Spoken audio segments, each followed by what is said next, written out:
Deməli, sürücülərə belə bir sual vermişdim ki, yol ayrıcına 3 avtomobil yaxınlaşır. Mavi avtomobil sola, sarı avtomobil sağa, qırmızı avtomobil düzünə getmək istəyir. Bu yol ayrıcında hərəkət növbəliyi necə olmalıdır? Yəni, hansı avtomobil birinci, hansı ikinci, hansı sonuncu tərk etməlidir yol ayrıcını?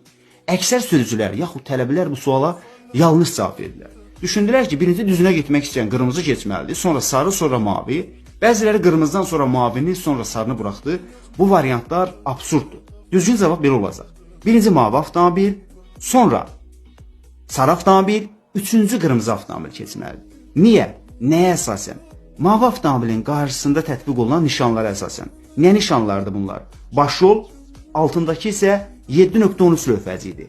Bu lövhəcik baş yol ayrıcında istiqamətin dəyişəndə tətbiq olunur. Məsələn, baş yol gəlib sağa dönsə, sola dönsə bu nişan tətbiq olunur ki, o nişan sanki yol ayrıcının xəritəsidir. Yəni, qalın xəttdə işarələnmiş yerlər baş yoldadır. Bu xəttə əsasən mavi avtomobil və solu baş yoldur. Sarı və qırmızı avtomobillər baş yolun hərəkət iştirakçılarına yol verməlidir. Yol hərəkət haqqında qanunun 77-ci maddəsinin 1-ci bəndinə əsasən. Bəs baş yolda, məsələn, fərz edin ki, mavi avtomobilin solunda da bir avtomobil var. Bu halda yol ayrıcı necə keçirilməlidir? Eyni əhəmiyyətli yolda hesab olunurlar bunlar.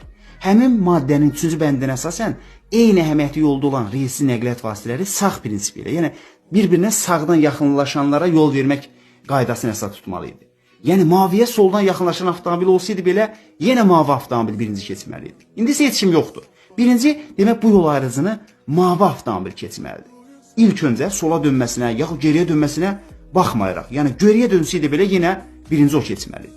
Birinci demək, mavi avtomobil yol ayrıcını tərk edir. Sonra sarı avtomobil və qırmızı avtomobil onlar da öz aralarında ikinci dərəcəli yoldadır. Yəni, eyni əhəmiyyətlidir.